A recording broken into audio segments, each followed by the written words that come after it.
What's going on? Welcome back to the channel. So today we're going to talk to you about ticker O, Realty Income. They do have their earnings coming out this week. I want to go over some expectations that you need to kind of be aware of, support and resistance points, and everything else. But first, make sure you guys hit that thumbs up, and with that, let's get right to it. So at the time of doing this video, sitting at 57.09. Over the last 1 year, it is up 8.35%, and then over the last 5 days, up 4.42. So starting to gain some pretty good traction. This is what they do for the company profile, in case you don't know, but then again, I'm pretty sure most people do. They wouldn't be really watching this video if not. But for their earnings, 24th after hours, so the FFO is at 107 and earnings per share is 0.38, revenue 1.28 billion. So that's the estimates. As far as FFO revisions over the last 90 days, it is 3 positive and 1 negative for the estimates. So looking at this on a deeper dive, so that $1.07 does work out to be 8.84% year-over-year growth. And if you kind of look over it, it's good, solid growth in reality, given obviously what they do. Low end of $1, high end of 109 based on 16 analysts. Revenue, that 1.28 billion, works out to be 24.66% year-over-year growth. 1.2 the low, 1.35 the high. So definitely you could see some volatility associated to that, but I think a lot of people are really going to be looking at how, let's say, the potential inflation increasing is going to affect this. So their future guidance is going to play a very big part.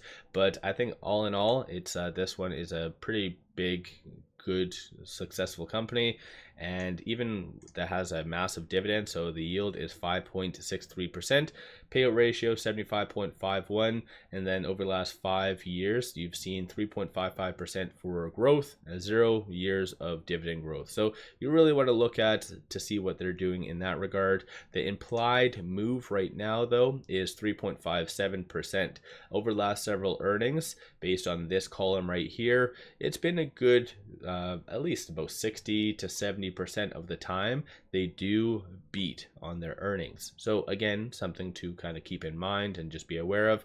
That 3.57% does equate to almost a 2% swing in either direction. So again, if you're looking at playing it or whatever else, but I'm pretty sure most people don't try to swing trade this. They just buy it for the long term, collect the pretty good dividend and everything else.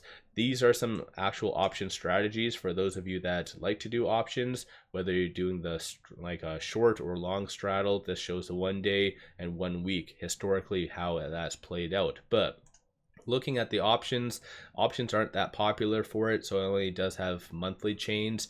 But for this, it does show that there's a consensus for it to be roughly around that $60 range. And then the bears are anticipating for it to be sub 55. So a little bit more evenly divided, given that it's at $57 and change right now. Looking at shorts, I like to analyze this type of information, especially leading into a big company event such as their earnings, because it shows that what they feel might be coming. But 2.24% of the free float is being shorted. So just for clarity, this is not a squeeze play. 19.55 million shares overall are being shorted, and you can kind of just see right here, shorts have been really doubling down. A couple of different attributing factors to that could be larger macro fears, or they do feel that this company's earnings is going to miss and potentially cause a pullback to, let's say, around that $55 range or sub, based on at least the options activity. So different ways to interpret this. At the same time, you do see some minor manipulation. So cost to borrow minimum is negative 0.29%. So that does mean that there is a broker out there physically paying people to short this stock. But again, it is not a squeeze play, just for full transparency. With it at 57 and change, it is trading right now between this R1 and the pivot. So just take note of some of the strong support and resistance points going into the earnings. So 56.27 and then $50.83 is going to be the support levels. 61.71 and then 65.06 are going to be the next strong target / resistance points. So I think this stock definitely has proven itself in the past based on the earnings, despite the fears of inflation, rising mortgage rates and everything. The stock has definitely done phenomenal. So let me know your viewpoint. Throw your price prediction where you feel it's going to go. Are you trading it? Are you doing anything with it, let me know your general thoughts. Don't forget to hit that thumbs up and subscribe. And then one final thing, pop over to my Discord. It is completely free. Link in the description below and also the comments. A lot of good people that love to talk on options, stocks, crypto, whatever floats your boat. So definitely worthwhile to pop over there and take a look. With all that, appreciate all of you watching.